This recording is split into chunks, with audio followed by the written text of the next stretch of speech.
আসসালামু আলাইকুম। আমার আজকের রেসিপি চমচম পিঠা। এটা পিঠা তো না, যেন অমৃত। একটা পিঠা মুখে দিবেন, অন্য কোনো জগতে হারিয়ে যাবেন। এটা খেতে খুব মজার হয়। অনেক রকমের পিঠা তো খেয়েছেন।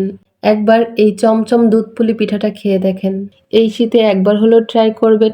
আর এই পিঠাগুলো ঠান্ডা হলেও শক্ত হবে না, নরম তুলতুলে থাকবে। কড়াইয়ে দিয়ে দিলাম ১ কাপ পানি, পরিমাণ মতো লবণ। এখন জাল করে বলক তুলে নিব। বলক চলে আসার পরে এখানে দিয়ে দিচ্ছি ১ কাপ শুকনো চালের গুঁড়া। চালের গুঁড়াটা দিয়ে নেড়েচেড়ে সিদ্ধ করে নিব। আর এই সময় চুলার আঁচটাকে একটু কমিয়ে রাখবো। এই তো সিদ্ধ করা হয়ে গিয়েছে। এখন চুলাটাকে অফ করে নামিয়ে নিব। হালকা ঠান্ডা করে নিয়েছি। এখন ভালো করে এটাকে মথে সফট একটা ডো বানিয়ে নিব।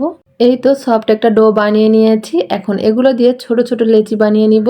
যতটুকু সাইজের পিঠাগুলো বানাবো সবগুলো লেচি বানিয়ে নিয়েছি। আর এখানে নিয়েছি আমি নারকেলের পুর। নারকেল আর খেজুরের গুড় দিয়ে এই মজাদার পুরটা তৈরি করেছি।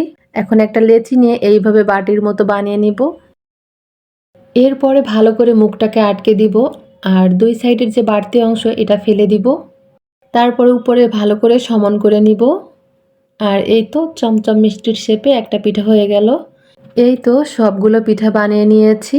আর একটা বানিয়ে দেখাচ্ছি। পরিমাণ মতো পুর দিয়ে মুখটাকে আটকে দিতে হবে।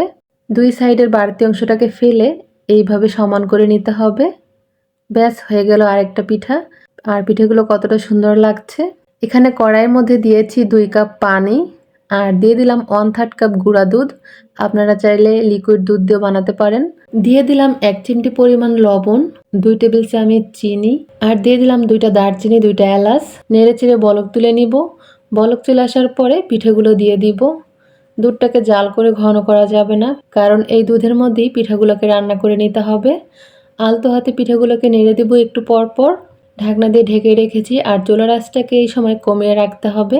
5-6 মিনিট পরে পিঠাগুলোকে রান্না করে নিয়েছি। আর পিঠাগুলো কতটা লোভনীয় লাগছে। এখন পিঠাগুলোকে আমি ঠান্ডা করে নিব। এই তো পিঠাগুলোকে ঠান্ডা করে নিয়েছি। আর এখানে পানি দিয়ে খেজুরের গুড়টাকে জাল করে নিয়েছি। আর খেজুরের গুড়টাও এখন ঠান্ডা। মিষ্টিটা যার যার পছন্দ মতো দিবেন। এখন নেড়ে চেড়ে মিশিয়ে নিব। এই তো নেড়ে চেড়ে ভালো করে মিশিয়ে নিয়েছি। আর পিঠেগুলো এখন কতটা লোভনীয় লাগছে। পরিবেশন করে দেখাচ্ছি পিঠেগুলোকে। এই পিঠেগুলো নরম তুলতুলে, আর একটা পিঠাও ভেঙে যাবে না রান্না করার সময়। ঠান্ডা হয়ে গেলেও পিঠেগুলো থাকবে নরম তুলতুলে, একটুও শক্ত হবে না। এই পিঠেগুলো গরম গরম খেতেও ভালো লাগে, আবার ঠান্ডা হলেও খেতে ভালো লাগে। এখন পিঠেগুলোকে কেটে শেয়ার করছি।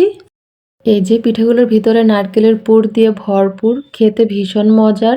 রেসিপি ভালো লাগলে অবশ্যই একবার তৈরি করবেন। আশা করি সবার কাছে খেতে ভালো লাগবে।